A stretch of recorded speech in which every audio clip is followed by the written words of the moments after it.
Mitos hantu Kandole.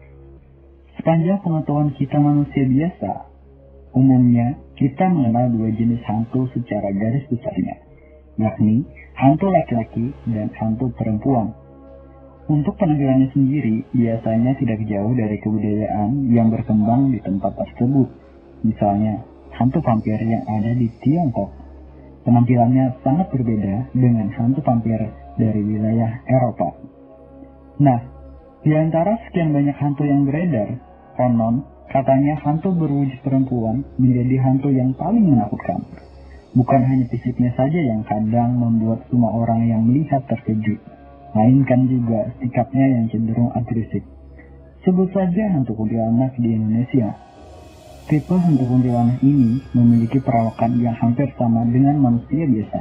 Namun, hal itulah yang membuat orang-orang menjadi ketakutan.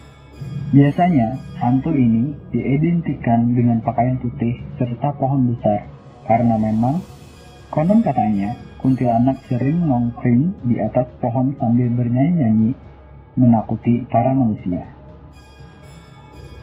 Berbicara tentang hantu wanita, ada beberapa hantu wanita yang memiliki penampilan sangat cantik, bahkan bisa membuat para lelaki yang melihatnya menjadi jatuh cinta. Salah satunya adalah hantu Kanduli yang berasal dari Pulau Sulawesi. Emang secantik apa sih hantu Kanduli itu? Penasaran kan? Daripada berlama-lama, langsung aja deh kita kepo-kepoan bareng. Hantu Kanduli merupakan urban legend yang berasal dari Pulau Sulawesi di Indonesia, tepatnya di wilayah Sulawesi Tenggara. Hantu ini digambarkan oleh masyarakat setempat sebagai sosok hantu dengan paras yang amat cantik dan senang menggoda para lelaki. Namun, hantu ini konon juga bisa menampakkan dirinya sebagai sosok yang menyeramkan tatkala dirinya merasa terganggu oleh perbuatan manusia. Beberapa masyarakat menganggap bahwa Kandole sebenarnya merupakan sosok jin perempuan yang melindungi hutan-hutan belantara yang ada di Sulawesi Tenggara. Sama halnya dengan manusia, hantu Kandole pun hidup secara berkelompok. Meski demikian, mereka tidak hidup berdampingan dengan jin laki-laki. Dengan kata lain, hantu Kandole hidup bersama dengan kelompok jin perempuan tanpa ada satupun laki-laki. Bagaimana ya cara mereka berkembang biak? Nah, cara agar hantu Kandole dapat mempertahankan keturunannya adalah dengan menculik jin laki-laki yang kemudian akan dijadikan sebagai suami.